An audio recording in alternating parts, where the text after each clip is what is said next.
Good. How are you? Good. How are you doing? See ya. Good to see you too. How you doing, bud? Doing good to see you.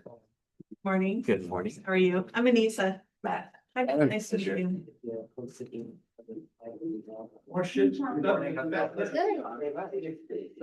Yeah, exactly. Lauren working on all the signage and culture book and all of it. Cool. Yeah, Awesome. got Good. all that going. Sweet, bro. Yeah. Well, we're gonna get started. Well, the So, Christmas coming Friday. cool. I got Anything else that besides the art fall? no, we can talk. So the cleaning crew came in. We'll talk after this. So, yeah. Are you gonna be in here for this or you got okay, cool.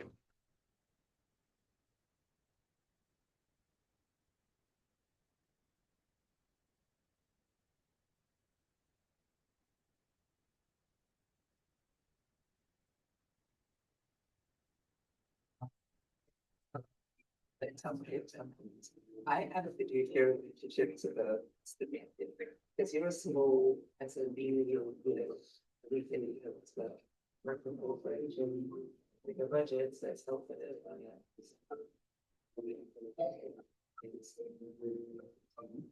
You need to be small businesses.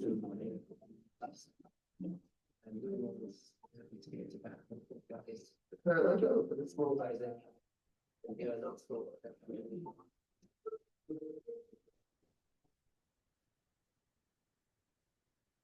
Okay, while we're getting set up, so today we're gonna have 30 minutes before Alma hops on.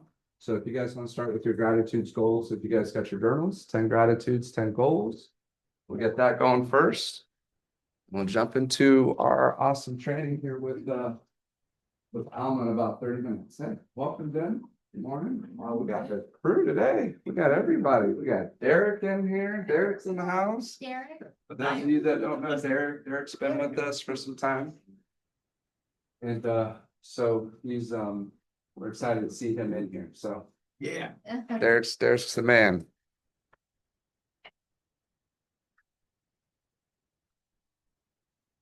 Subject.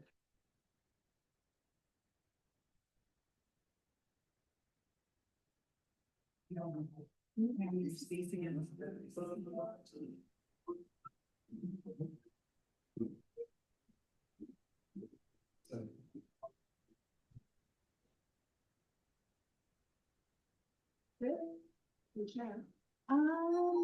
what? Yeah, let me find a chair. Chris is in. Oh, we got a full squad here. We gotta get into some good stuff today.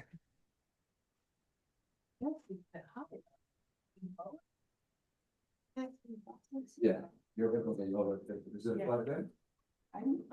So there may be a lock. It's gotta be plugged in. Each other unique, but plugged in.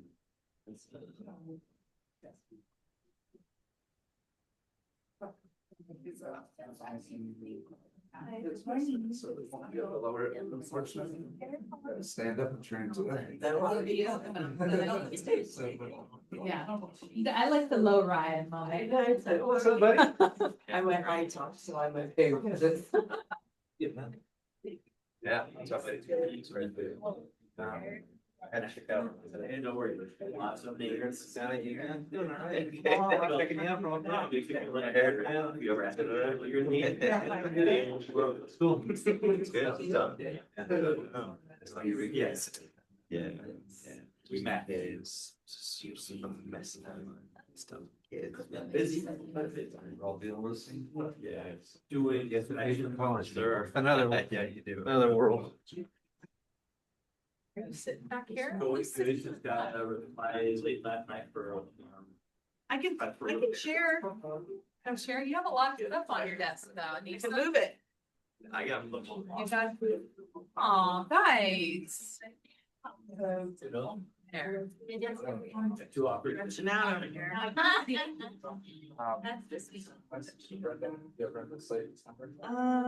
She's on vacation. She's on a cruise in Alaska. Okay, we did our water re-up. So whoever, maybe if you send it to her, she'll send it to somebody else. Just a message. So they usually drop water off here. Oh, I have. Well, does she have another contact? I don't know. You have no, I might be taking a nap. I have this, I have trust. I had to get them, so I had to go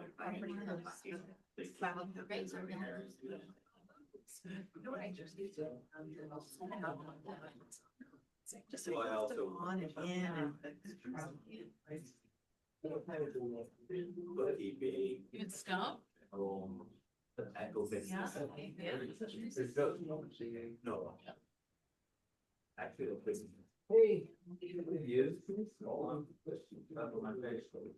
Let's see.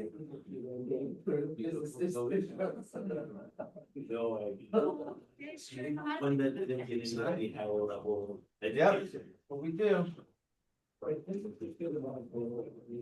Yeah, it was pretty tough. What's going on? It's gonna be nuts.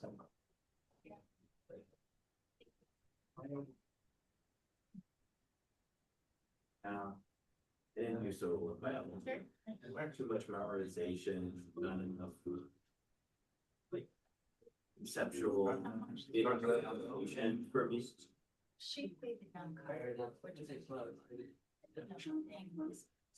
So you get to quantum mechanics, then I can't visualize it anymore. No,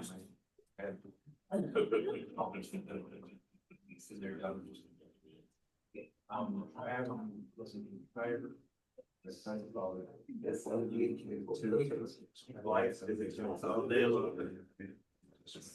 Sure. Great turnout here today. Did you sign that, Jen and Brian? You need to sign that. You did. Okay. Yep.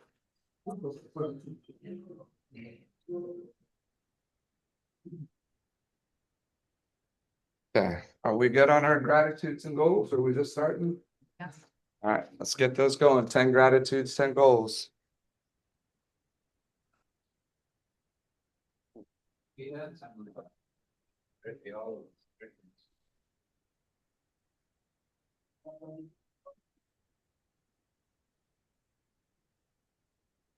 Is Kieran's agent that listing is Kieran's listing in West Hills. Since I'm so sorry. I'm so sorry. No problem. I'm sorry. Welcome, Gobi. Okay, Those I'm are your going to gratitudes mute. you're saying, right?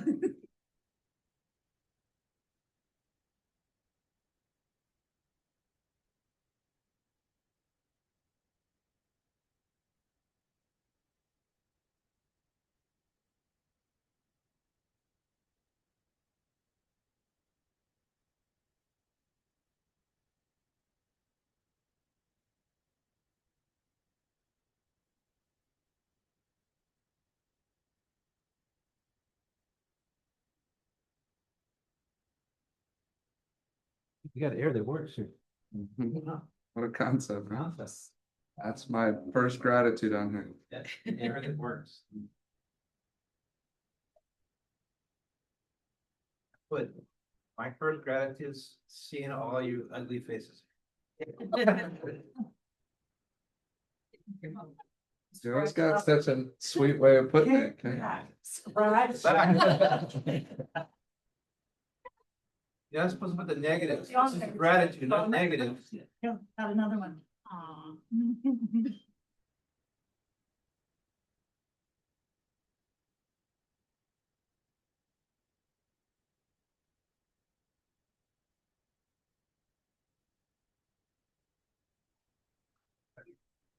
I say ugly. I'm not really, I'm not complimenting anybody.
Hey, Ben, welcome.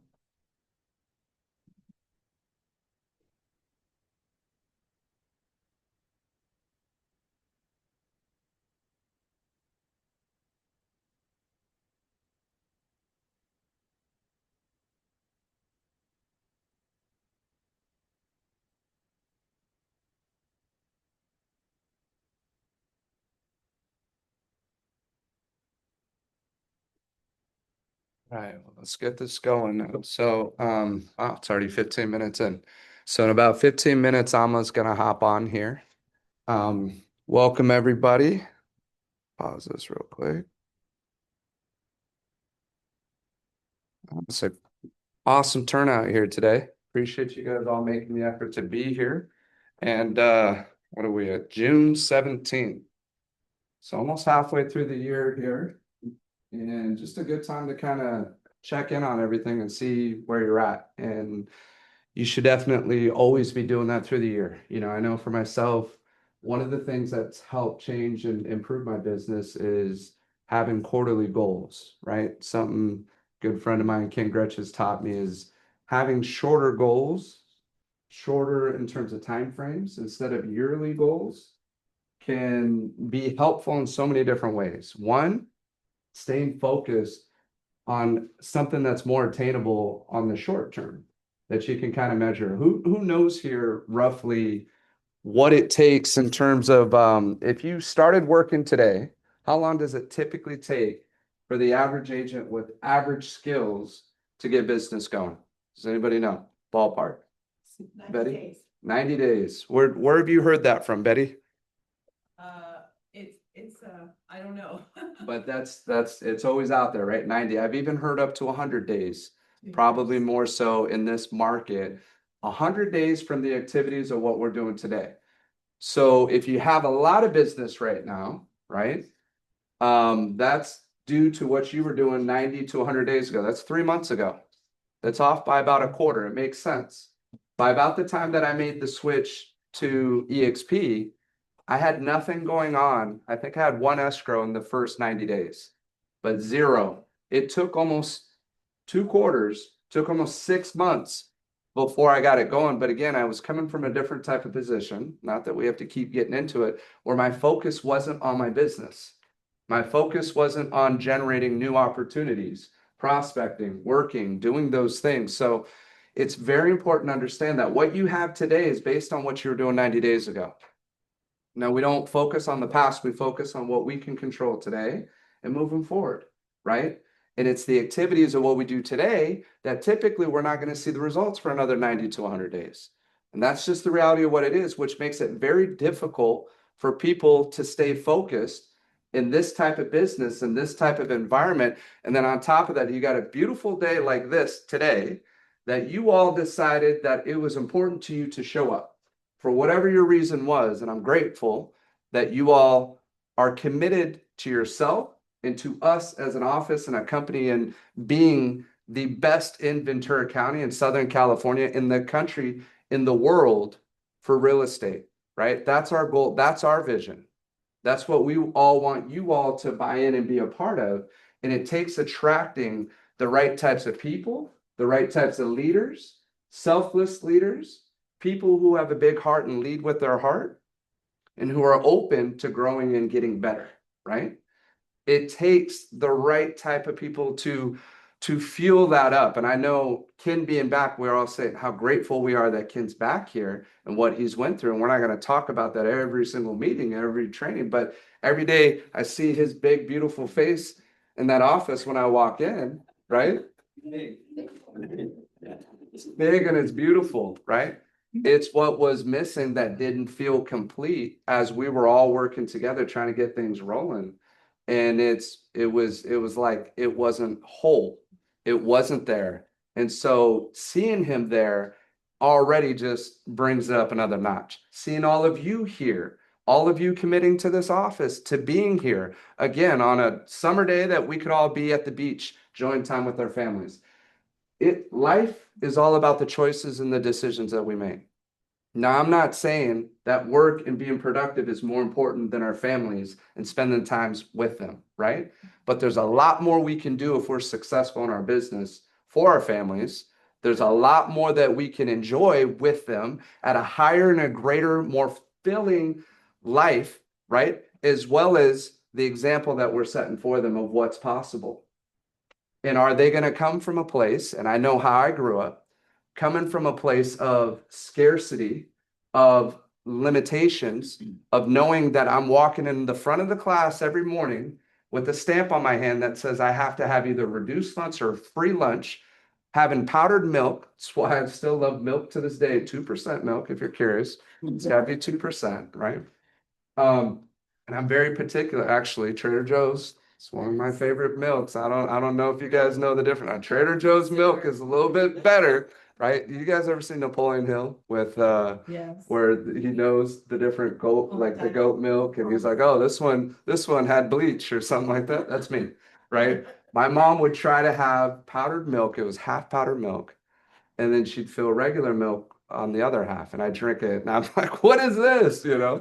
I'm like, this isn't milk. She's like, it's just for your cereal. Don't I said, but it's ruining it, but we grew up we weren't allowed to wear Nike. Part of that was Michael Jordan. Part of that was just because it was just out of principle. We didn't have name brand. You can go get the same thing for half the price, right? At Payless shoe stores, and those shoes lasted about 2 months, right? But I was the oldest of four boys. Anything they got for me, they had to get for everybody else. So you can come from that space, which I'm very grateful for my beginnings and the way that I was brought up, right? It inspired a whole nother desire inside of me that I'm trying to be careful with my kids of everything that I try to provide and give to them, that I don't take away that fire, that I don't take away that desire, that passion. So it's that balance we got to figure out. But there's a whole nother place of coming from a place of abundance, right? And we have to start practicing and doing certain things in our daily lives to make sure that we can get to that flow state, to get to that space where we do know anything is possible. And if we stay focused on what our goals and what we're trying to accomplish, it's there. So I just wanted to take a little bit of time and talk about that. Anything anybody like to add? Gratitude, Ken, I know you got something. You got something for the group. What would you like to share? It's difficult when you have tough things happen in the past. Everybody's got something that happened in the past or something that they have so when you look at if you're looking at your brain and you had like a bar of energy, sometimes half of it's filled with your baggage, with all your hardships. I got to pay the bills. I got to do this. I got and it's not allowing the bar to be filled with positive energy that allows you to take on the new day. And it's like we sometimes we think that it's so hard to start. It's so hard to get going because we got all this stuff going, but it's not so hard. We've had some agents that worked with us that have had the hardest of hard times, and they've come in and they're crushing it right now. And it took forever to get going. But I will challenge you what I will tell you is you got to get in front of someone, get in front of a client, whether it's a rental, call somebody. As you start partaking in the activities, the action activities like open houses or whatever, that other stuff will slowly be cut off. You got to cut it off. Top producers, people that come in are able to cut that off, and every day they come in and they're just charged, and they can separate that. But if you're bringing in that other stuff, you feel like it's a ball and chain. You feel like you're in a like stuck in mud, and you got to sever that. Everybody has the ability to sell something, to work with people equally. Homes are being sold right now. There's escrows happening. It needs to be you, not just everyone else. It's possible. We believe that it's not, oh, this is happening, I got that going on. No, homes are being sold. And the people, I remember in many situations that were like pandemics, things like, massive things. I was selling homes like crazy, and I kept seeing the same 10 people. Everyone else was freaked out buying into whatever. And we're just going, God, this is great. Well, that's what people are doing right now. Yeah. That's what people are doing right now. Liz, They're- you just, they're you just eating it popped up. one, right? Is that? Oh, was that? You just opened an escrow, right? Yeah, last Friday. Congratulations. Yeah. Awesome. Brandon's got a bunch of stuff going on right now. And Nate's got, like, people are doing things and they're just going, why isn't everyone else doing this? It's like it's come. Matt's got two escrows over here, the new quiet guy in the Ah, back. there you go. New guy comes in. Oh, we got So- two. Matt, good example. How long have you been in the business? Just waiting a few months, 2 months. Yeah. Okay. but I've been working on this relationship for 12 years. You know, you know everything about writing an offer? No, You know, like all the inventory in Camarillo? nope, Do you understand how to operate RPR? The MLS, to a degree. okay? The point I'm trying to make is, it's not these guys that are like, you think that they're these people that you can't reach, that are selling. He's coming in within 2 months. And he's got 2 escrows going. Not the thing that, you know, that's innate in us, sometimes when we hear that, it actually is a negative to some people. Sometimes you feel opposite. You go, oh man, I can't do it. He's doing it, but I can't. Not only should it be inspiring, it should let you know that today could be your day one. Today is your day one. Forget everything else. It doesn't matter what you did in the past. Today is day one. Start fresh every day. And if it's not today, make it tomorrow. But start fresh and let all that negative go. Yeah. No, that's great. Thank you, Ken. Anything else anybody else like to share? Any wins over the last week since we last spoke? Any other wins, gratitudes? Anything we got? Everybody else good? Does anybody want more business? Okay, good. That's what we're here for, right? So let's get focused. Let's get on it. Again, this summer is going to be choices. Doesn't mean you can't enjoy the summer. You should have a healthy amount of time that you are spending with your family, that you're doing things. But when you go to work, and those of you that don't know, my brother's in from Idaho. So when I'm not around as much this week, it's because of that, right? And it's really, I shouldn't be with him here today. I shouldn't, but this is a choice. And I know all of you, and I want to plug in and hopefully inspire, help us be focused on the right track, share some of what has been shared with me that has helped me get focused and create the momentum, because this is all about momentum. This whole business is about momentum, right? And what Ken was saying, get in front of somebody creates momentum. Going to Caravan creates momentum. Speaking with other agents creates momentum. Calling your past clients, calling agents, networking, asking, hey, what do you got coming in? But one thing that kind of fired me up this last week, I saw Derek put an open house opportunity for a new listing. Saw Shaq and Jen put an open house opportunity for a new listing. I didn't even throw mine out there because there were no responses. It was crickets. We got a big agent who wants to come join us, who has at least 5, 6 listing opportunities right now, open house opportunities. And we can't even see a commitment to Camarillo listings that are great opportunities. And I'm not bringing this up to heart on anybody. It's just a symptom. It's the reality of we have to take control over what it is that we have or don't have. And these opportunities are handed to us that are golden opportunities that we did not have at previous brokerages and companies because of the market, because of the environment, whatever you want to call it. But we have that here, and we're not taking initiative. That's one thing that is unacceptable. When you don't have the business, you gotta put yourself in the best. And Ken teaches an open house class that has been a game changer for agents. All of us who've attended it have applied it and used it and made money because of it, and have been better and more effective and more focused at our open houses because of what he teaches. Just like with what Alma's going to teach here coming up on FSBOs and Expireds. This guy's made a lot of money. He's helped other people make a lot of money. You can pick what it is that you want to do. If you don't want to work the weekends because you want to protect the weekends, then guess what? You better be in Monday through Friday, setting appointments and going to listing appointments and buyer appointments, Monday through Friday, no exceptions. I know when I started out, I wasn't a strong listing agent. I didn't understand what it took to prospect for a listing, right? So my only saving grace was open houses. So guess what my schedule looked like? I worked every Friday, I worked every Saturday, I worked every Sunday, and every Monday. Friday, people wanted to see property. Saturday, people wanted to see property. Sunday, people wanted to see property. Monday, I was following up, writing offers. Those were the 4 days that were I could not do anything else, and I'm telling you, your business will pick up. You keep that your focus in terms of your time, but nobody wants to do it because everybody wants to enjoy the weekend. That's what Brandon's saying. The bad habit that we all have is we try to predict the outcome. So we'll go, it's Father's Day. No one's gonna come. Oh, it's cloudy. No one's gonna come to this open house. And Anissa and It's raining. April, you did an open house on Father's Day. Yeah, it was great. Can you share what happened on that?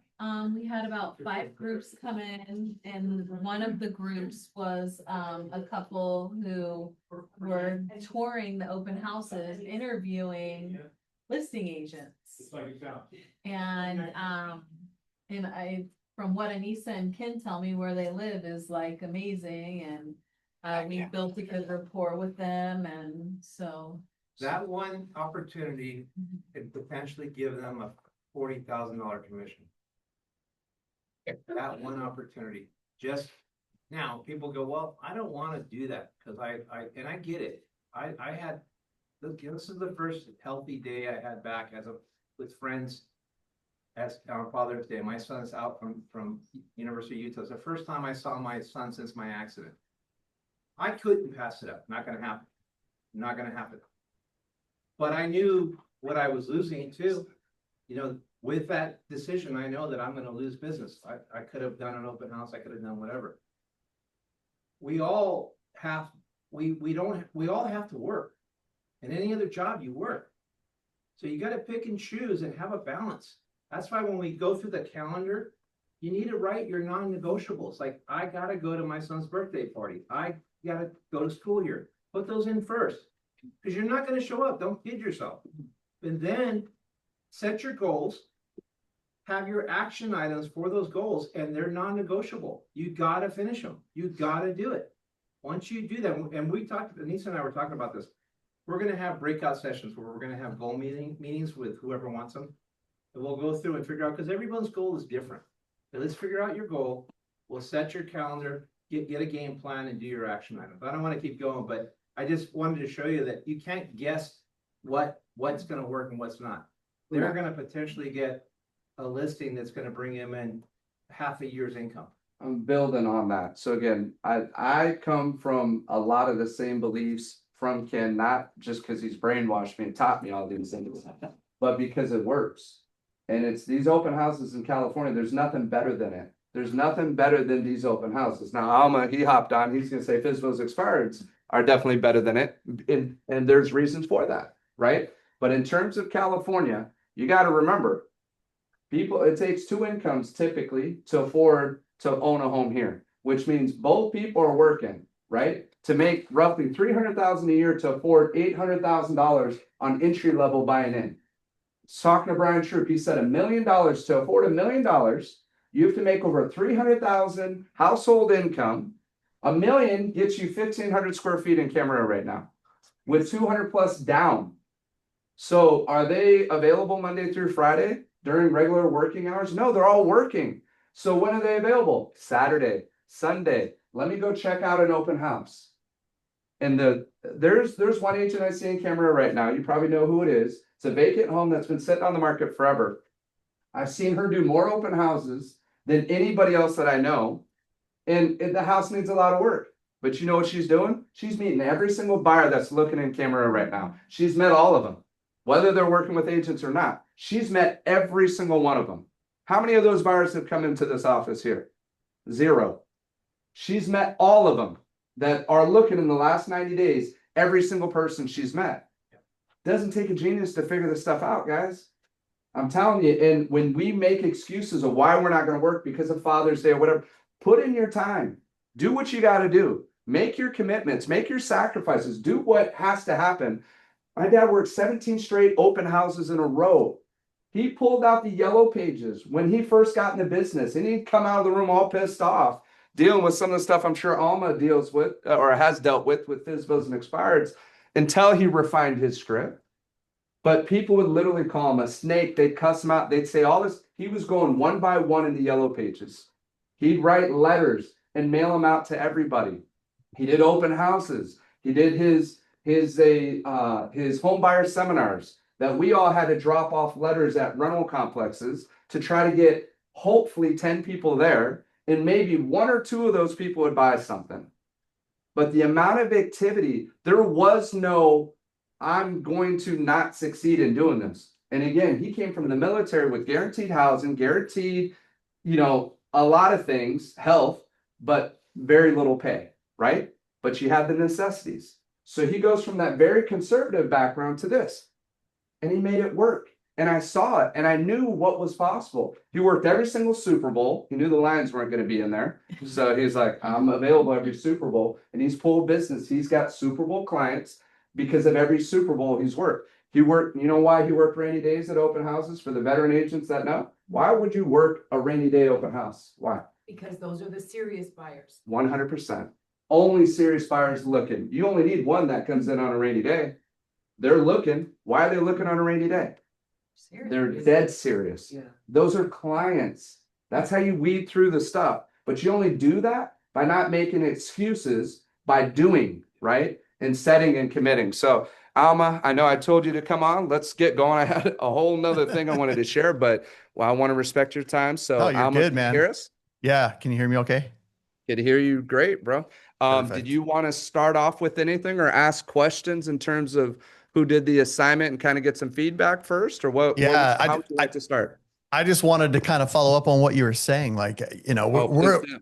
we're a little bit spoiled, I think. We've come from a market where a lot of this business was handed to us. And now we're at a point where we have to go scrape every last bit of it. And so, I'm here to serve. I'm here to help. I'm here to help you guys in your goal and your dream to get to that next level and bring yourself to your dreams and help you achieve that goal. And so, yeah, I just kudos to you for being on fire today, Brandon. Just freaking lighting it up over there, because it needs to happen. Everybody needs to hear it. Sometimes we just need a bit of a reality check when it comes to some of this stuff. And anyways, I like it a lot. So yeah, let's hear it. Let's hear it. What was the goal for last week? Do you guys remember? Called 20 FSBOs. Yours was called 20? Wasn't it? Okay, well, it was at least Yeah, one that's right. Yes. conversation. I know at least one That's right. conversation. She said 20, called 20 FSBOs. Well, I fell short on that goal, but Did you call 20? no, it was to have one conversation. We're changing the goal over here. Sorry. Did she starting call off 20 easy. though? I want to know, Did you did she call call 20? I did, but not one. I mean, I had one conversation and the guy was like, nope, not interested. I'm like, okay. And I went back to the script of objection handlers. And he was like, no, I'm not interested. And finally he just hung up. Right. Nice. That was the one combo, but it wasn't very productive. But you actually called, you actually made 20 calls, is that I what you did said? make 20, but it was very time consuming because I don't have the Vulcan 7. So I went to Realist, got the tax name, went to the yellow page, tried to look them up. I was like, so yeah. Yeah, or you can just hop on Zillow too. The for sale by owners have their direct line at the bottom of the page. Those ones, but I went to our MLS and tried to do all the expireds from our area. Oh, cool. That's awesome. In Tri-County. Beautiful. Wonderful. Thank you. Okay. Any other people calls? Yes, Betty, what do you got for us? I reached out to that gentleman up on the hill at 15, I think it's 15 La Crescenta. Oh. I've been connecting with him for a long time. Okay. Even offered to take him on a tour to assisted living communities. Oh, wow. So when I saw the picture in the kitchen, he's got a bar stool in front of the sink and he's got another bar stool on this side of the counter. Uh-huh. So that tells me that he's got a mobility problem. Mhm. His wife died. His house is a wreck. Pictures are horrible. Right. And I actually took an investor up there a while back before he listed with the other agents that had that. Okay. And it's a nightmare. It's a lot of work, and he's asking 2.5 million. Yeah. But What's it worth? no way. Maybe 1 million. Yeah. It's overwhelming. It's a big lot. It's a lot that And needs to happen. he's still Yeah, gung ho on getting his 2.5 million. Right. Yeah, so. that's been on and off the Yeah. market for 20 years, I think. I mean, as long as I've been in real estate. Yeah. I showed it 15 years ago. Wow, that's crazy. So what need, Yeah, he's I got know a that. picture of a pool there, so he's giving people the impression that there's a pool on the property, but it's a pool that's a community. So if you come across somebody, there's obviously some people who aren't realistic with their pricing, aren't, like, it's a waste of time, as you evaluate that. How do you kind of decide that or not? So I will always just be very candid with them. I'll always tell them the truth because, he may have been trying to sell it for 20 years and not yet has one agent told him the truth.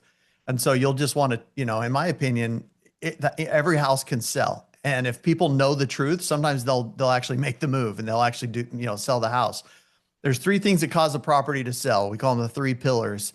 The first thing is price, right? The second thing is condition.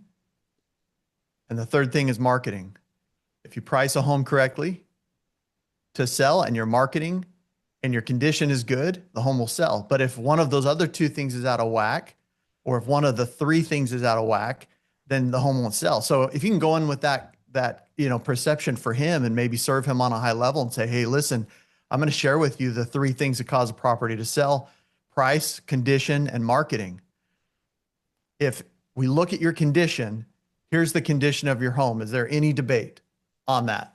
No, there's not. Okay. So if we don't handle the condition, you're not going to be able to sell your house. What about, let's put the condition aside and say price. In the current condition, what is this home worth price wise? It's worth this. Okay. So then if it's worth $1 million, but if we had better condition, it would be worth 2 million.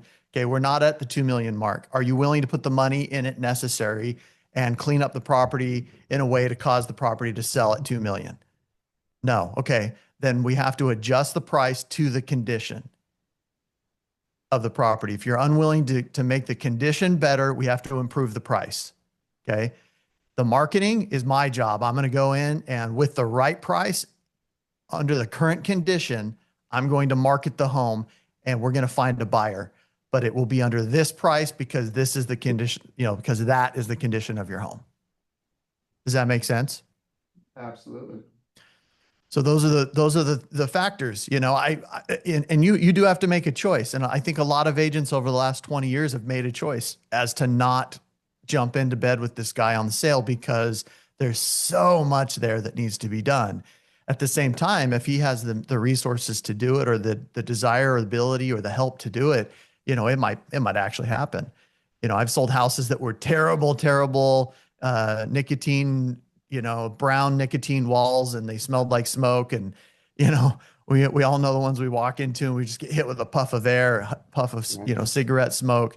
And instantly it's a turn off in the eyes of a buyer. And it's very difficult to sell a house like that. You have to have a full mitigation and inside the walls, the outside full paint, scrape the walls, a full remediation of the property basically to get it to close. An ozone. There was one key thing that you pointed out right out the gate that's very important to understand this concept, that every home can sell if what? It's price. If it's at the right price. That's right. When you truly understand that as a truth, that every home can sell if it's at the right price, you start, and you take the pressure off of yourself as the agent that you didn't do something right, because they want to blame the agent when they overpriced the home. Well, what you did wrong is you took the listing at the higher price, making them believe that was possible, right? And by sheer dumb luck, somebody can fall into a home and say, you know what, I'm gonna give you this ridiculous price for the property. That's what they're banking on.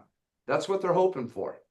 But when you understand the truth that every home will sell or can sell if it's at the right price, our goal is to get them to that price and help them figure it out. And nobody knows until it's actually on the open market. We all have our opinions. We have our expert opinions, right?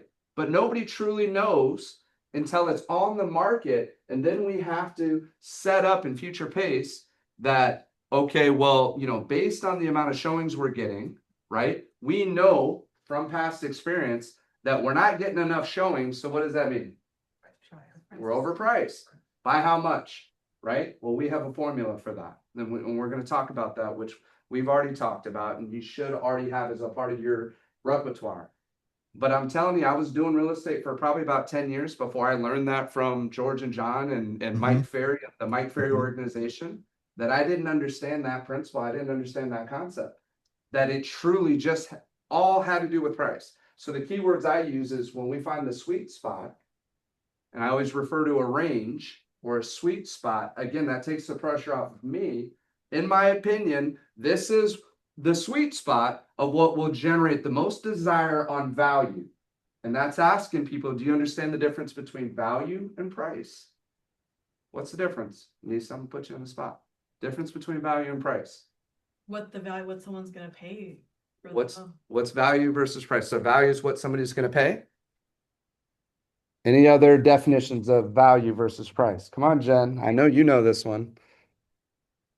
Basically, what you're getting for that price, what the home has to offer for that price. Okay. How much more you're going to get for your money if you purchase that home versus another one. Okay. That's part of it. Any other descriptions of value? What do you have for value, Betty? Value versus price. Perception of what the buyers are seeing compared to other properties that appeal to them. Appeal to them. Desire, right? What makes a property more desirable? That's value.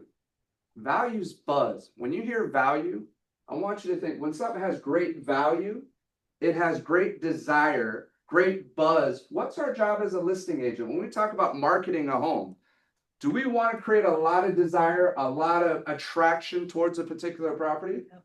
What does price do for that? Does it? If you drop the price, it creates more buzz, more desire, more activity, creates a bigger pool, right, of offers, of buyers, of higher quality buyers. That's value. Value is perception by the buyer of how much they want that home. It's very important that you know how to articulate that. That's huge for a listing presentation. It's huge for the simple concept of what he's trying to say. There are three main factors. What are the factors? Price. What else? Condition. And marketing, right? And their job is to make that home available for exposure. That's how we work together. This is your listing presentation. These are core fundamental beliefs we have to be able to differentiate. Yes, Betty? But let's not forget that how you expose that property, meaning if they need repairs, Right. if they, want to disclose the condition of the property with pre-listing inspections, Right. all those things, and I learned that on my own, throughout my career, is I took an expired listing and I told the sellers, look, you're gonna need to repair some wood rot coming up to the house. You're gonna need to clean the carpet. You're gonna need to do these things.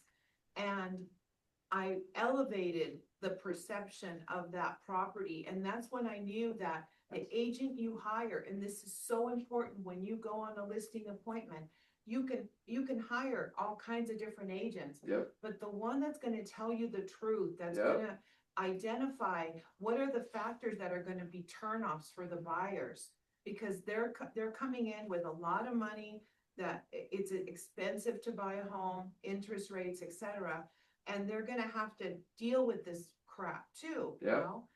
If you tell them, okay, you want to price your home at this number, what are you going to do? Because the numbers that I'm showing you are not reflective of that price. 100%. Right. And Yeah. that's Are you all- either that's are all you either value. going to reduce the price or improve the condition of the property? You know, those are your options for creating more value in the eyes of a buyer. Because the buyer will see value by either improving the condition or reducing the price. And, you know, every seller has that opportunity to do that or that option to do that. Most sellers do. Some don't. Some are out of money and they're broke and the house is tapped out and they're over leveraged on their mortgage and, you know, but other sellers, they can either improve the condition or reduce the price. Those are your options to create value. Thank you. And the beauty of what our skill set is here is making some very complicated, stressful process as simple as possible. So your ability to make a very tough situation simple, the higher your skill is at doing that, the more effective you're going to be, and the better results you're going to get.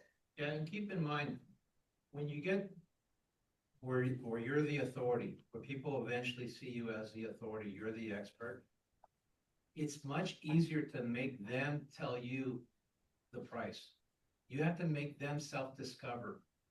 Like I had this happen yesterday, and they were saying, "Yo, the market's changed and everything's on the market. Why do you think those homes aren't selling?" Well, it's the price. Exactly. And I'm getting them to tell me the issue. I'm not telling them the price is too high. They're telling me. As I start dissecting what the situation is, people, they have common sense. They know. Well, why do you think that house hasn't sold? Well, it's all beat up. Yeah. So what do you think would make it sell? You have conversations like that, they start doing, and it's a much easier sale. Let them, and they feel like they won, and I didn't even do anything. I'm just letting them discover. But Yep, that's leadership right there. Absolutely. And there's a couple things, because these are the things I wanted to share. And Alma, I appreciate you being patient. I hope, is this still helping? Okay. Oh yeah, absolutely. So, because there were a couple key things that I want to make sure that I make aware for all the agents in here, right? One is when you're having your conversation, when you're writing offers with buyers and you're having conversations with agents. So number one, I want to share Jen did an awesome job with Shaq in giving the right advice to their clients, not just because they accepted our offer, right? But it's understanding the kind of market we're in. So sure enough, and I'm going to share this story without getting into too many details, but we wrote on another property that's going through a divorce situation in the same community, right? Wrote a good offer. They didn't even counter us because it was way under where they were priced. They were overpriced, right? We share with the agent, this is a great offer. The last comp was that 112. We wrote right under that, not very far under that. They didn't even counter us. Well, while they're sitting on it, not communicating to us, a better listing comes up, which is an in-house deal with better agents and better sellers that we're able to work with and get it done. So everything's done properly. We write a great offer. They respond great. They accept the offer quickly and take it, which was smart. This is an all-cash buyer who can close in 2 weeks and can be done with everything. It's going to be simple, easy. Well, the strange thing is this same buyer, the same situation, we've had 3 other offers out before, including this one. So that agent calls me yesterday and says, you know, it's been a week since we dropped the price. Now they want to work with you at your offer, at your price. I said, well, sorry, we got a better situation. So that's the first one. Guess what happened the day before that? Another offer we wrote. We were in a multiple offer situation. They take another offer. We're all cash. We show proof of funds. We're the highest offer. They take a lower offer than us. For whatever reason, take a lower offer. She calls me back. Hey, they're asking for repairs now. Are you guys still interested? No, we bought 2 other homes in the last week. I'm sharing this with you not to try to act all big and bad or anything. What I'm saying is these agents, as listing agents, are not doing a good job for their clients. You need a strong leader who sees and realizes, know the market we're in right now. If you got a 400 plus a month HOA and you're trying to sell a home for over $1 million and you're wondering why the other ones aren't selling, guess what, guys? We got to know what kind of market we're in. So we have to be these strong leaders. We keep saying, tell the truth. It is so critical and so important. But even more than that, you got to know the market. You got to know sometimes that first buyer is your best buyer. And sometimes with them being aggressive and writing as strong as they do first day, only shows you they know the market. They're not messing around. And if you screw this up, you may not get a second chance because they're going to move on. There's plenty of other inventory out there. Okay. So when you're talking to these agents, don't be afraid. And I'm not saying to bully them, but stand your ground Mhm. with what they want to do. But you still got to be realistic, right? You can't come if the value, as we talk about value and price, that's the difference. Price is anything a seller wants to list their home at. That's what price is. Could be any price, right? And that's what somebody had told me. Well, what if it was this price? I said, you could put 1.3, you could put 1.4. You can go with whatever price you want, but there's only so much value that this particular home has. I don't want to take away from Alma's thing, but I do want to add something super important to this, what Brandon's saying. Now, Matt, you need to call the agents and interview them Mhm. and ask them, why isn't it, just out of curiosity, how come the house hasn't sold? Most important question there. Imagine if How do you I price call it? now the agent that Brandon wrote the offer that's now stuck with that home. They're gonna tell me stuff that's gonna allow me to write the offer at the best way possible by asking just that one simple question. The other thing, what I don't want you guys to do that are very similar, that'll happen quite often. Half the time, it's the agent's ego that's doing this. It's not even the client. And sometimes you have to ask them, like, no, they'll never take that. That's ridiculous. Have you presented my offer, sir? Yep. Have you No, presented my request for haven't. repairs? Why not? I wrote you an offer, it's your duty to present my offer. Then come back to me in writing. I Right. gave you something in writing, and they start going off on you. You didn't do this, it's ridiculous. I gave you an offer in writing. Respond to me in writing, please, from your client. Stop talking in behalf of your client. It happens all the time. But the biggest thing, if you interview the calls before you show, Yep. how come the house hasn't sold? Before you write, before you send that They'll offer say, over. hey, my client's got a job transfer. He's gotta sell, he's desperate. They'll say things like that to you. But, all right. Yeah, no, there's a lot of that happening. I just wanted to make sure I shared those tidbits. Thank you, Alma, for letting us do it. Let's get back to Alma's FSBO's Expireds. Where do you want to go to next? I did make a call. I'll just segue it real quick. I How did made that one go? call. Yeah. Not bad. It actually wasn't bad. It was the Fillmore one that I was telling you about where I'm in escrow up the street. She was definitely she was keeping very guarded. Uh-huh. All I had to do is set up a showing appointment and she would have set it up. And that was her first question. Are you calling to set up a showing?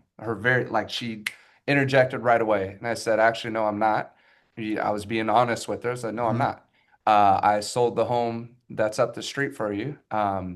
In escrow on that, I do have somebody who is a potential cash buyer, and that piqued her interest. I said, but that's not the reason why I'm calling. I'm calling to find out more about, you selling this home for sale by owner, Mhm. and just trying to get a little bit more information on this property. And so she's like, well, it's all on Zillow. So April got to listen to the conversation. She's like, oh, that didn't go good. I said, no, that's actually very common for the very first phone call. I said, but what it actually set up, and this is the way I'm not obviously as talented as you are with these, but where I've been effective with FSBOs is I have my very first initial call. I typically check the property out. After I see the property, then it's on my follow-up call that I've been able to either set the appointment or take the listing on the follow-up. And So for me, what's that? just, marking on when you said the talent, I'm not as talented as you are. Talent is nothing more than using the words that are in your arsenal.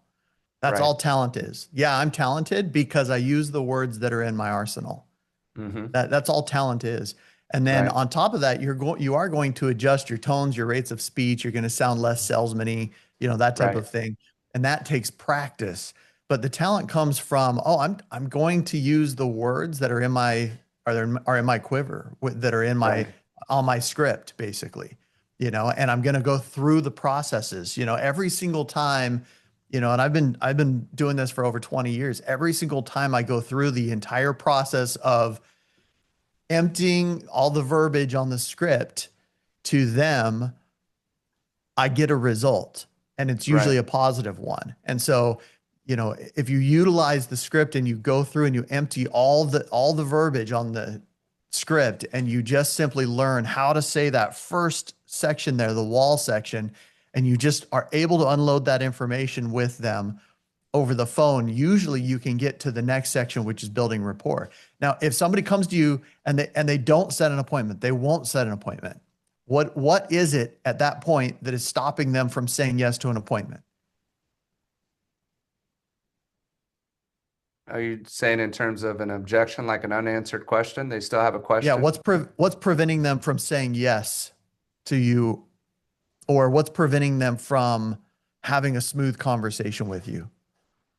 If they're You haven't resistant, Right. go ahead. You What were haven't you gonna gotten say? the wall down. You haven't gotten the wall down, so they don't Right. trust you enough yet to start Right. sharing more information.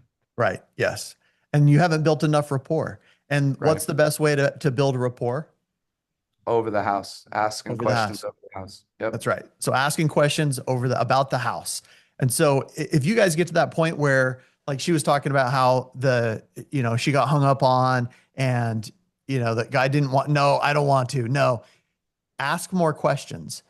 Ask more questions. Just say, well, let me ask you this. Why are you selling the house? He's saying, no, I don't want to talk to an agent. I want to listen. Well, okay, that's fair enough. I get it. I wouldn't want to talk to an agent either. Let me ask you this. Why are you selling the house? What's most important to you about selling the house? We're going over to, oh, you are. Okay, great. So share with me a little bit about it. How many bedrooms does it have? So once he starts to respond to those simple questions of, why are you selling? Why are you moving? You're in a great area. What makes you want to sell? Why not just stay there? Why not keep this house? Oh, I'm getting a divorce. I'm tired of talking about it. I don't want to do it. Oh man, I would feel the same way if I were you. I'm sorry. And that's frustrating. I just helped another couple. They were getting a divorce. It was very frustrating. And we were able to get the home on the market, get it sold. What's your time frame? I mean, when do you have to have this thing sold by? Question. And so load up some questions for what you would ask somebody in that scenario. Load up the question. And here's the best thing you can do after a negative call or after a call that did not work. Write down questions that you could have asked him, because all the questions come after you hang up the phone. Right. That's when they all happen. The question you needed to ask will present itself after you hang up the phone. It happens every time. And so use that question, write it down. Okay, next time I have a conversation either with that guy or with another similar scenario, I'll have this in my quiver to ask him. Why are you selling? Because those are your questions. You're gonna be like, man, why is that guy selling? I wonder. I should have asked him. So Alma, Yes. I want to call this Diana back. This is the same one. Yeah. Do you want to write the address down real quick, or Sure. Yeah. it's Fillmore, 269 Azalea Street in Fillmore. I'm going to see if Hold we on can one get a sec. hold of her. So she just dropped the price down to 850. She had it originally at 9. She's sold multiple homes on her own before. She's willing to pay a buyer's commission. Okay. They're overpriced probably by about 50,000. It's a newer construction. They have Melrose there, so we can bring that question up, which is about 4,000 a year. They no HOA. This is about 2,000 square feet, single story. So that is a huge plus 269 for them. Azalea. Yep, it's 269 Azalea Street in Fillmore. If you want, it is Fillmore. on Zillow. Okay, I got it here. She said she was in escrow and it fell out. All she wanted to do was set up the showing. That was her biggest thing, and I didn't commit to doing that. She did ask me for my info though. Said she was going to Good. call me back because she was with some friends or something like that. But this one's actually a strong possibility that we could take this listing. If you want, I don't know if you want to do it like a team so that we can both talk on here on speaker. If you've ever done that before, or if you should just start the call. I can call and put it on speaker so you can hear everything.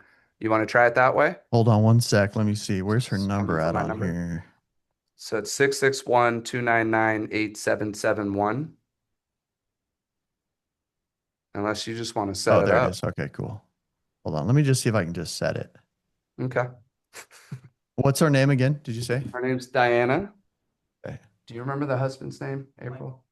Michael? Yeah. Okay, Michael. So Sean knows. You called it? Two. You guys did too? That's funny.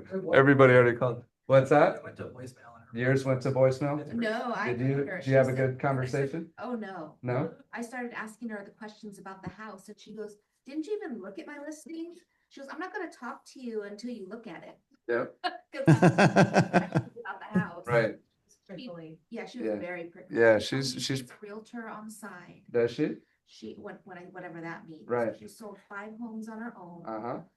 She didn't even want to talk to me about it. It fell out of escrow. Back on the market for 15,000 less. She's a math teacher. Okay. That's all I got. Well, I was you did pretty good. Sounded like. But I was thrown by the, didn't you? So I'm like pulling up on Zillow. Trying to. Yeah, so, and just, I don't know if you want to look at the photos, but she's got some pretty crappy photos on there too. She has one of the door that's like missing the door latch. And it's just like, I don't know if that's her disclosure picture, but it's definitely not making it more marketable. Okay, well, It's an interesting let's setup. call her and you guys listen in and tell, and Okay. we'll figure out what's going on. All right.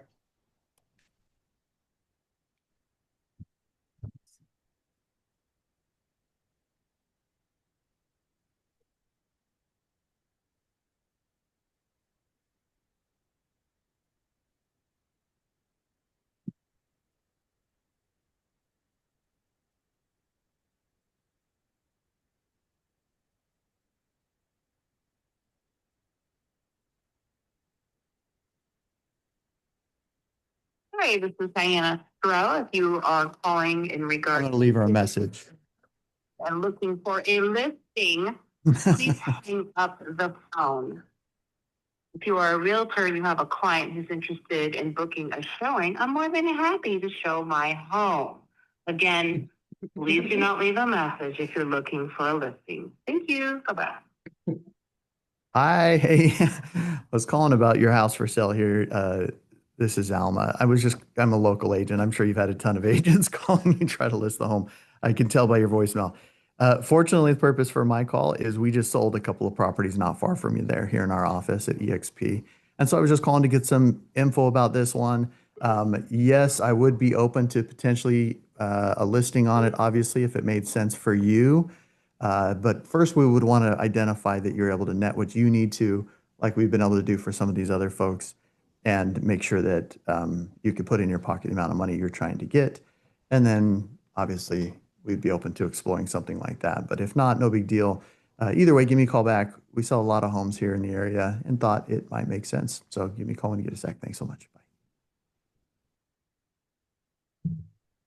All right. So she didn't answer, but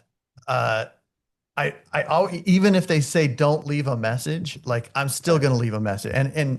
And what's going to break it is the laughing. What's going to break it is, oh my gosh, I can tell you've had a ton of agents calling you trying to list this home, right? Yeah. I can tell by your voicemail, but fortunately the purpose for my call, okay, right? By saying that word right there, fortunately the purpose for my call is we just sold a couple other properties not far from you there. And so I was just calling to get some info on this one, if that's okay. It may, of course, I'd be open to a listing. Of course, I'm telling her all the things that she knows that I'm calling for. Of course, I'm open to a listing. Of course, I would want to help you in that process. But fortunately, the purpose for my call is we just sold a couple other properties not far from you there here in our brokerage. And so I was just calling to get some info on this one. So, let me ask you guys this. From the way I approached the phone number, I would have approached her exactly the same way. How does it sound different from when you are making phone calls to these folks?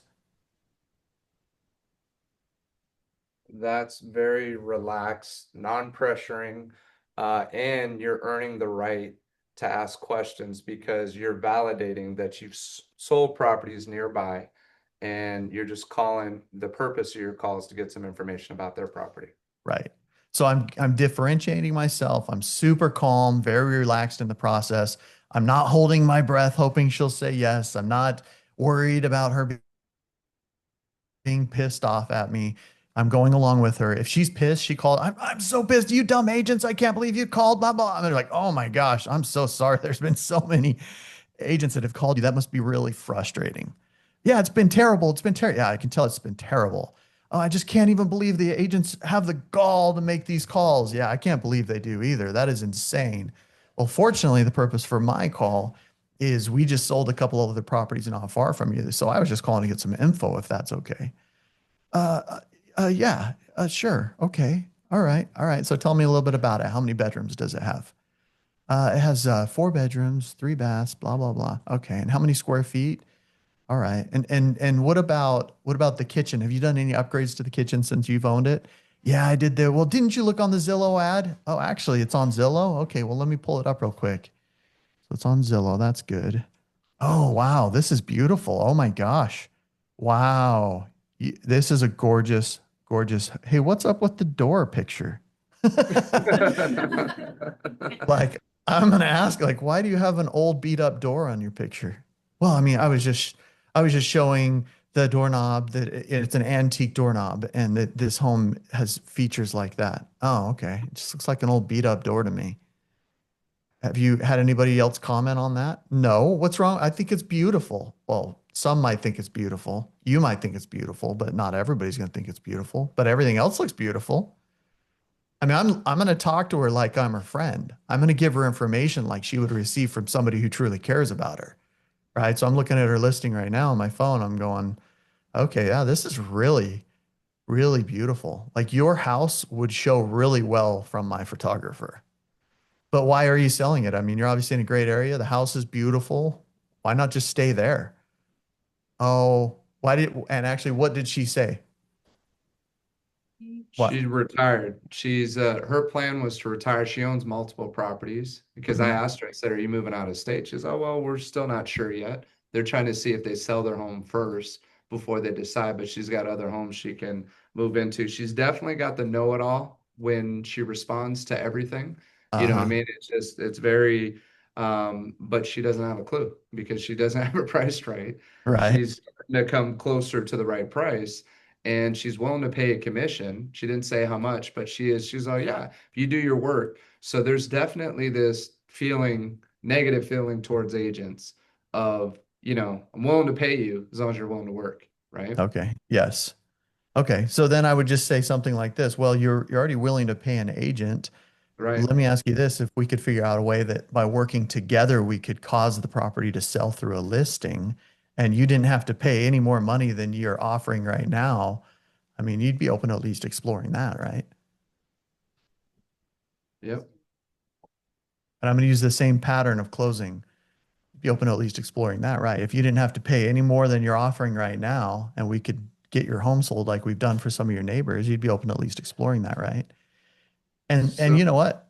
What's that? Go right. ahead. And then if she comes to, okay, so I'm willing to pay 2% total commission, then how do you respond to that? What I would say is I'd say, okay, that's cool. That's fine. So let me ask you this. Um, and I would totally like, I'm paying 2% commission. Okay, that's great. So let me ask you, it doesn't mean that's all I'm charging, right? But Right. that's what she's offering right now. Yeah. And I would say, well, let me ask you this. What would you see, what value would you see in an agent? And then she would go, I don't know. If you sold my house. Okay. So if you would see value in an agent and if an agent sold your house, would you see value in an agent if an agent told you the truth? Yes. Yes. So if I told you the truth about why your home isn't selling, you'd be open to hearing that truth. Hmm. And then she goes, yeah. She go, mm-hmm, just like that. Yes, I would. Okay.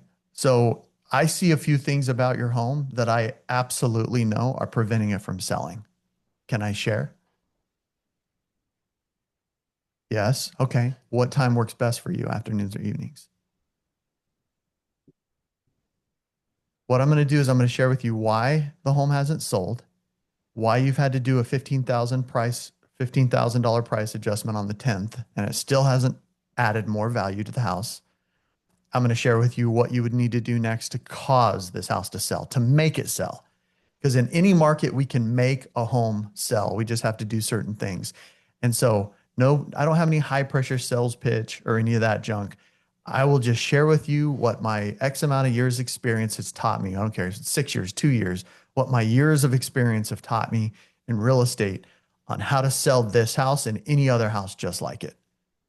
Are you open to even just exploring a conversation about it?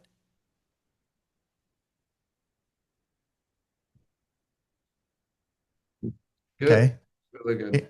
Anybody getting any nuggets out of this stuff? 100%, man. Especially when you put, I see a few things that are preventing it from selling, right? And Yeah. that's the reason why we need to get together. Are you Yeah. open to? Have any other agents told you about these things? Then maybe they're not seeing them. Maybe I'm the only one. Maybe I'm the only agent who sees them, and I'm willing to actually share them with you. Are you open to me sharing them with you? Yes.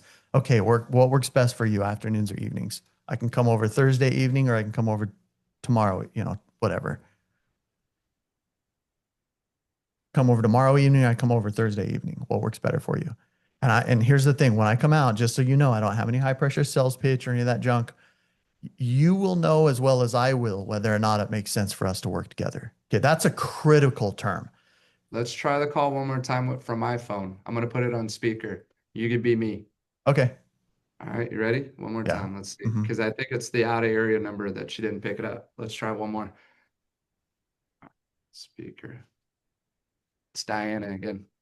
Okay. You think she'll hear me okay? Yeah.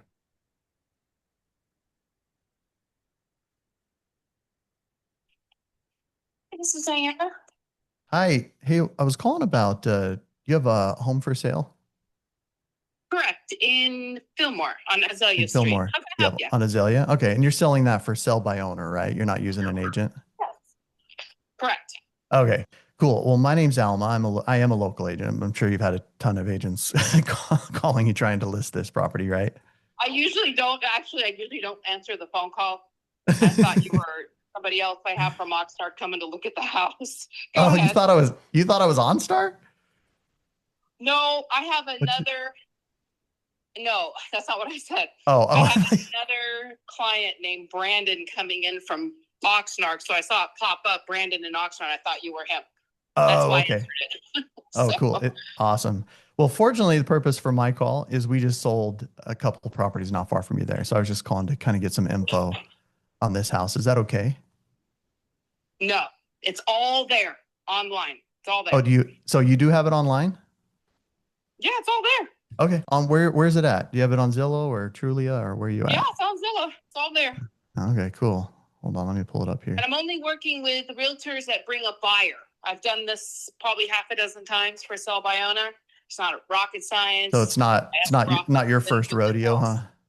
No, but I have multiple other properties. Okay. Yeah. Okay. That's what I always tell people. I'm like, man, selling homes is not difficult. There's a few things you got to do and a few things you got to know, and it's easy. Office. Yep, exactly. Yep, that's everything. Okay, cool. Wow, this is beautiful. Oh my gosh. Holy cow, this is pretty. How long have you lived here? Since it was built. Really? So you were the first owner? Yeah, the whole Okay. neighborhood. If you don't know the neighborhood, then I shall say no more. This is pretty. Okay, cool. And what's up with this door? I see a broken door. What's going on? There's no broken doors in my house. What is that? I'm looking at a picture on Zillow. It's got like a broken door. Got a hole in the door. I guess it's probably just antique, right? There's no holes in my doors. Yeah.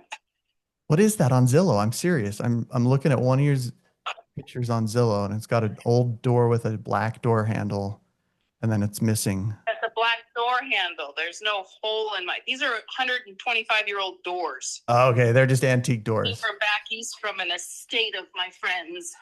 Really? That's cool. Really? That's beautiful. I love them. Okay, Yeah. cool. So they're just antique doors. What you're Okay. seeing is on the side. There's a plate. I don't have the plate for that one door. You don't need it though. Okay.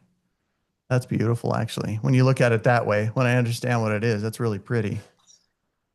Okay, I can see how it goes with the house. Okay, well, so have you done any upgrades to the house since you've owned it, or do you just kind of lived there since? Everything's upgraded. Everything. Is it? Okay. Floors, the tile, the counters, the backyard. I moved walls, added more doors, added custom doors, showers. It's all upgraded. Wow. Okay. And you're obviously in a great area. Why are you selling? That's personal. Why do people always have to ask? I think yeah, I mean, I think it's, it's a beautiful area. I mean, beautiful house. Okay. It is beautiful. It's one of my beautiful properties. Oh, you got multiple properties. You're one of Yes. those. You're one of those people that Yeah, has lots of properties. Yeah, and I did it all on a teacher's salary too. No, you didn't. Did you really? I am. I'm just a smart lady with money. Oh my gosh, that's cool. Good for you. I'm proud of you. Yeah. Okay. And then I am looking at the pictures on here, but how many bedrooms does this property have? It states it in the listing. Okay. I'm gonna make you work. I gotta go. You feel free to look at that. If you have a client that wants to come see it, give me a call. I can answer the client's questions, all that good stuff. Okay, Brandon? So let me ask you this.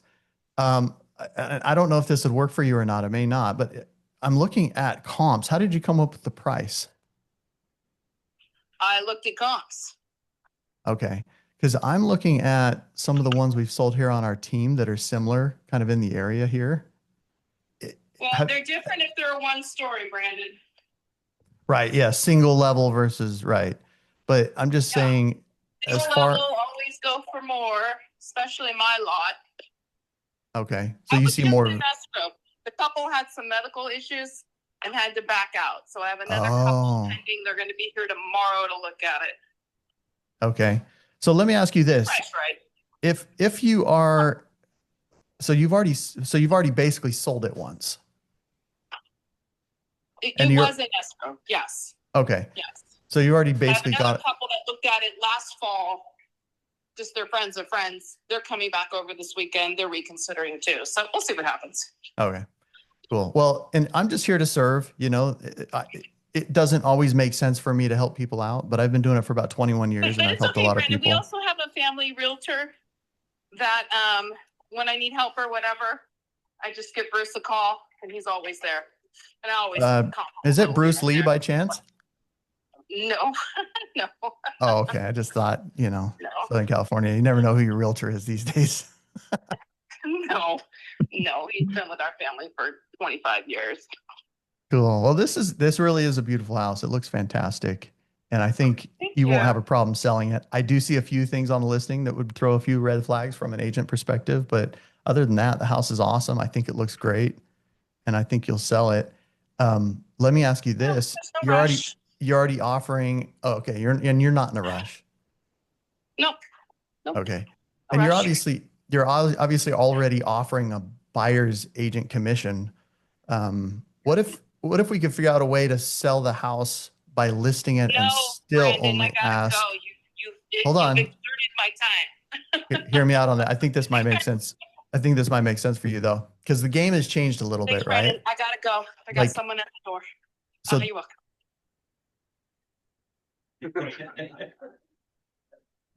You ruined my reputation in Fillmore. Hey, she's going to tell all of her friends. You know what, though? She's got your name saved in her phone. I know, dude. I had it set up. No, I'm just fine. That was great. Thank you. She actually thinks you're coming. You know what you should do? Here's the thing. Does she have your name saved in her phone? That seems like it, right? That was from the first call. That was from the first call. Yeah. Here's what you need to do. I was a lot friendlier though. Here's what you need to do. Yeah. I had to meet her where she's got me blocked, bro. I had to meet her where she was at. Here's the thing. Here's what you need to do. You need to go to her house and shake her hand. Yeah. You do. Say, and hey, wear OnStar logo on my shirt. Yes, OnStar shirt. I don't know. Didn't it sound like she said I have an OnStar guy coming? She said Oxnard. Oxnard over here. Okay, so she was just saying. So she thought you were coming to visit her. She thought I was bringing a buyer from Oxnard. Okay. That's what she was hopeful for, because it's. I had told her we sold the one up the street. We were in escrow, which we were. So she was hopeful that I was going to bring my buyer over to her place. She was really trying to push for that. But no, you got far and you got her to share a lot. I mean, you can hear where her head's at, but you got her to share a lot of information on that. It sounded like Leslie got pretty far with her too. Same type of personality. I would candidly, this is this is the type of person she needs to have a one-on-one in this scenario where she's like, no, I got somebody at the door. She didn't have anybody at the door, No. right? Yeah. She was Yeah. just hanging up. That was her way of hanging up the phone. That was her sales pitch. It wasn't a Yep. truthful one, but it's okay. She's just Yep. trying to avoid conversations that make sense to her because she wants to be the one that's right. Yep. Okay. So what I would do is I would go over there. I would bring her something of value, right? I would bring her your card, right? Mhm. And I would just say, hey, I don't even care what it is. Like, hey, here's a pack of waters for your next open house on me, Right. or whatever. It doesn't really have to be anything. Here's a pack of waters for your next open house. Here's a pack of Sprite, right, for your next open house when you do your next open house as a for sale by owner. I just wanted to introduce myself. I talked to you the other day. I had a buyer from Oxnard, and I just wanted to share with you who I am and shake your hand and say hi. That's what I would do if I were you. Yep. And then, Yeah. because it's she's worth it. gonna be a few touches, right, before she says yes to anything. Right. So, which is fine. It's totally fine. But Yeah. she's gonna be a few touches. She's a tough one, but she's not mean. She's gonna need a whole massage. She's tough, but she's It's not mean. well, the one, yeah, and the one that I got in Moore Park after you did your training with us and see me was similar. And Mhm. she was like, nah, I used to sell real estate 20 years ago. She had a title rep as a friend that was kind of coaching her. And I showed up because COVID just hit. I showed up with like a COVID package with, the booties and the hand sanitizer, and I just gave it to her. I had clients who did want to see it, so we checked it out. They didn't like it. She asked what they thought, and I just kept following up with her. And she made it sound like she had an offer, actually, ironically, from Tina Hare, who did a lot in that area. And I said, wow, Tina's a strong agent. I said, are you sure you don't think you need representation? I mean, I know her very well, and she's going to be strong to work with. So it might be a good idea.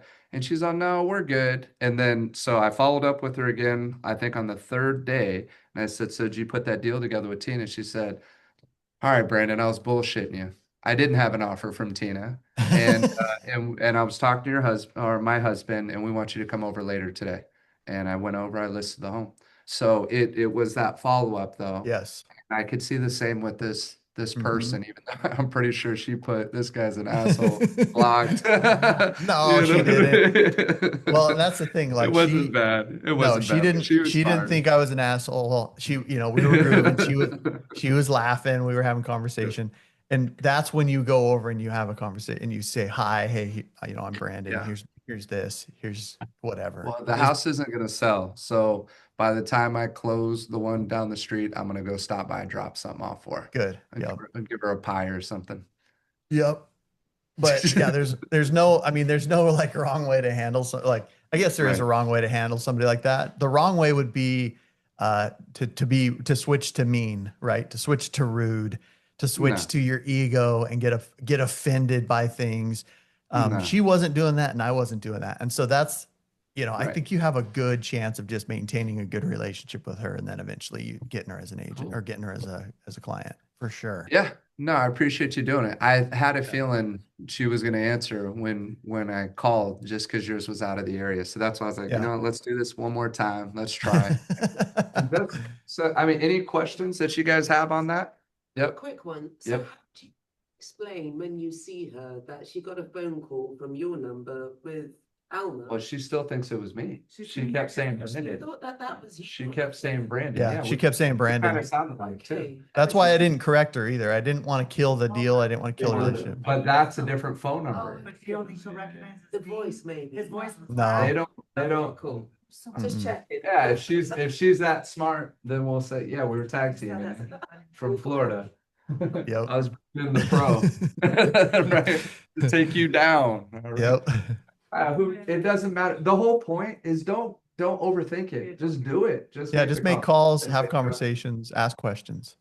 I have a question. I know previously you left that voicemail. Was that for training or do you always leave voicemails? I like to leave voicemails. So I whenever I call somebody, I like to leave voicemails when I have the time. If I'm doing like a blitz where I have to get through and set 10 appointments in a certain amount of time or 20 appointments in a certain amount of time, I won't leave voicemails on everything. But and I just kind of follow my gut. Like if my gut says, yeah, leave a voicemail, that's when I do it. So You know, that's honestly, I follow my gut on so much stuff like that. I just listed a house in Daytona Beach out here in Florida, and that's what I did. I left a voicemail, and then he called me back and he goes, "Hey man, got your voicemail. If you can net me X amount, I'm good. We can list it." I said, "All right, cool. When do you want to meet?" He said, "Let's meet tomorrow night." I said, "Okay, cool. I'm open. Let's go over. I'll meet you over there at whatever." And we just listed the property. It was easy. And so, you know, that's why I'll do it. Most agents won't do it, but I'll list it. I'll use the same verbiage that I use on the script. You know, I don't know if this will work for you or not. It may not, but I'm sure there's a certain amount of cash you need to net out of the property in order to make it worth it for you to sell. If so, you know, give me a call back. My name's Alma. Here's my number. If we can net you the cash you need and put in your pocket the amount of money you're trying to get, I'm sure it would make sense for us to chat. If so, give me a call back. Talk to you soon. And that's it. And that's on the first call, or you're not following up, like, you know, like calling once, they don't answer, hang up, and then call again a couple days later, and then leave a Yeah. voicemail? Or first I'll call? still leave a voice. I'll do it whenever I'm compelled. So if it's what I would say is yes, leave a voicemail, especially if your list is short. But if you have a list of, you know, if I have a list of, you know, 200 leads that I'm calling on Vulcan 7 or whatever, I'm not gonna probably leave voicemails on any of those. We used to be able to leave auto voicemails, but now they don't allow auto voicemails with the new laws. And so we can't, I used to be able to have on my system, I would just push a button and go right to the next call and it automatically left a voicemail for me. It was so cool, but now it doesn't do that.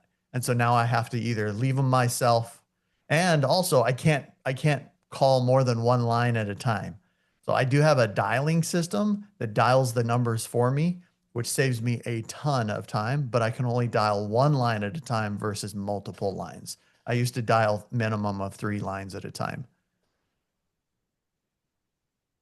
So yeah, just follow your gut on that and just leave a voicemail. If you feel compelled, leave a voicemail.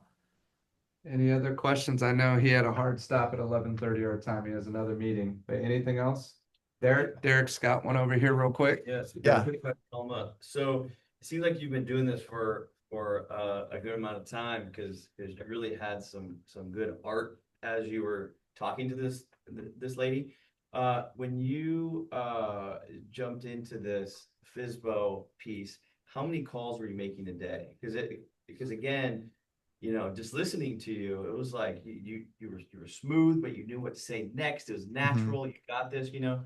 So I mean, what were your reps early on? Just the call volume. So it was, I would make 100 contacts to set one appointment when I first started. So meaning I would get 100, I would track them and I would have to talk to 100 people to set one appointment. I was terrible. And then I just started honing my skills, making the calls. And within a couple of months, a few months, I was honing that down to like 1 out of 20, you know, 1 out of 70, then down to 1 out of 20, then 1 out of 10. And then now I will set 3 to 4 out of every 5 for sell by owners that I talk to now. So, and that's evident if you look on my YouTube stuff, you know, the 20 appointments in one day, and I have to jump on this other call here real quick, but the 20 appointments in one day, literally I talked to 35 people and I set 20 appointments. But the other day when I tried to do 20 appointments, I only set 10 appointments because only 13. So, but 10 out of 13, not bad. I'm okay with that. Yeah, no, it's fantastic, man. That was awesome. Thank you for doing it. Thanks for jumping on and showing what we knew was a tough one. I didn't realize, and good job on everybody reaching out and having some conversations, even though, you know, she was like, EXP again. EXP again. And at first she's like, EXP, what's EXP? And I was like, all right, tell me about your home. You know, let's have a conversation about you, not about me. So this week, just action plan, just guys call another for sell by owner, write it down. Okay. I want to hear what you're saying. Actually call 3 this week. Each of you call 3 for sell by owner, have 3 conversations with 3 separate for sell by owners each. Okay. Hey, Alma, what made you transition from expireds to FSBOs? I do them both. I still do expireds. Yeah. Any difference in results? No, not really. And I even use the same exact script when I call people. So like, I literally use the same script when I'm calling people for sale by owners or expireds. So I'll even ask, I'll say, hey, hi, I was calling about, you have a home for sale? Yes. And you're selling it for sale by owner, right? And they're like, no, well, yeah, I mean, I guess we are now because we just had it listed with an agent, but it expired. So I get the same answers out of people and I have the same conversations and I use the exact same script. How far back do you go? I'm usually, I mean, I'll go back as far as I have them. Like I've gone back 3, 4, 5 months and just get through all the old ones. And sometimes you'll find some stragglers in there and you'll just list them. So I always try to do the new ones first, but, I'll go back as long as I can. I got to hop on this other call. I got somebody in my Yep. green room. All right, Here. brother. Thank you, man. Okay. We'll see you, Alma. All right, guys. Talk to you later. We'll see you next week. Okay. Take Talk to care. you next week. Bye. Bye.